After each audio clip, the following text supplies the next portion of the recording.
This piece, this is actually a real recent one I did. This is, once again, same technique as the wave one. It's, I'm sorry, I'm blocking it. It's an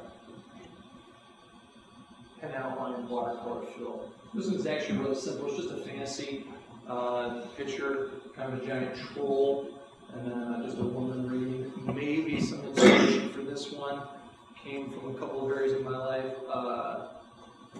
I guess the woman, the small woman dressed in red, might be Little Red Riding Hood, kind of famous fairy tale.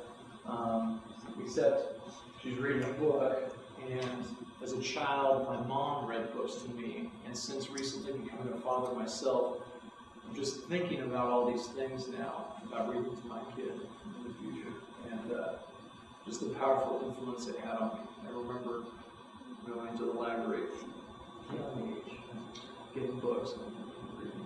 But anyway, I guess some of the water in this was inspired out of the cover maybe of Magician's Nephew from C.S. Lewis. I forget the artist who did the picture, but it was real kind of stylized pawns and kind of inspiration. This one's Life and Choices. I mean, it's a charcoal piece. I think it's the only charcoal piece that I have up here. And I actually really like charcoal work. I used charcoal pencils because you have more control over them. But it's a pretty detailed piece. And it's just this example of good and evil fighting each other kind of in the world. Kind of have a demon on one side, kind of blasted landscape. And then I have maybe a nice, maybe an angel, a healthy landscape. And just kind of play with the contrast on this one. But that's the activity imagery. And then, I don't know if you guys can see it from your angle. Those of you who can't.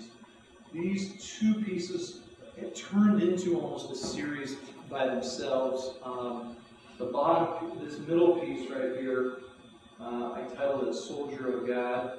And it was actually for a friend, actually not a former student, but he went to my church. He's in the youth group that I kind of helped out in a number of years ago, but he went into the Marines, and then he, before being deployed, he went to Afghanistan. He's done that. He's survived 3 tours. Currently in the process of surviving. He got deployed to Afghanistan right at the beginning of everything, and was there for a year. Actually, the Marines, it's not a year, it's 9 months. So they have a shorter tour. But anyway, he survived, and then he got deployed to Iraq, and he was there for 9 months, and then he's now back in Afghanistan. But anyway, I made him that picture. There was actually about 2 other guys in the youth group that had graduated, and they joined the armed forces. And I copied this. This is the original here, but I made this piece as a gift to them of encouragement. Just the imagery on it. It's a colored pencil piece. I restricted my color use to Tuscany red, indigo blue, and then black. And then I guess white was used to blend too. But I intentionally restricted my palette to just create more of a unique feel. Anyway, so it was given as a gift to them, those guys. And then this is a second piece I did. He came back from his second tour in Iraq, and he was telling me about like life and death story, like sniper attacks and all this crazy stuff. They were pinned up. And he basically says how he knows he should have been dead, but the bullet missed him. And he says it was an angel that was walking for it. But anyway, I did this one for him too. As a result of that story, it's a watercolor piece. I don't think there's no it's just a watercolor piece. At the bottom, this is organic versus man-made. It's just an abstract piece, interested in the dynamics between even industry, kind of human, kind of involvement in the environment, and then you have nature, and they kind of in some ways seem to be dynamically opposed to each other. We're using, polluting, destroying the environment, and nature is, I guess, supplying us.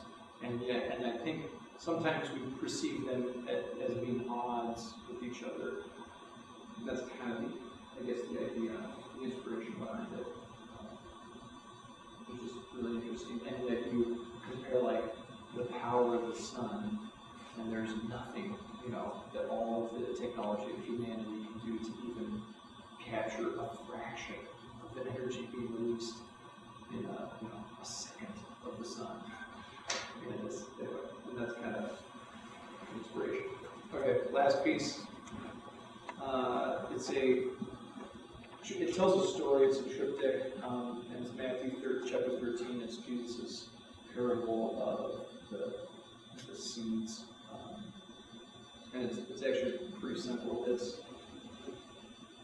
the seeds that fell on the path and were eaten by the birds, the demons. The seeds that fell in dry ground, dried up. They grew for a time and then died, dried up. The seeds that fell among the weeds were choked out with thorns, and then the seeds that grew into a full harvest. And each panel tells a story. It's interesting in Matthew chapter 13, he tells the parable, and then kind of publicly, and then later in the chapter he tells the interpretation, he tells the meaning of the parable to his disciples later in Matthew 13. And the top half of each of the four panels is the initial teaching of the parable, and the bottom half of all four of the panels is the meaning, the teaching of it to his disciples that we have recorded in the Bible. And I just have the different panels typed up down here for you guys to read. I guess that's it. I'm sorry for talking so long.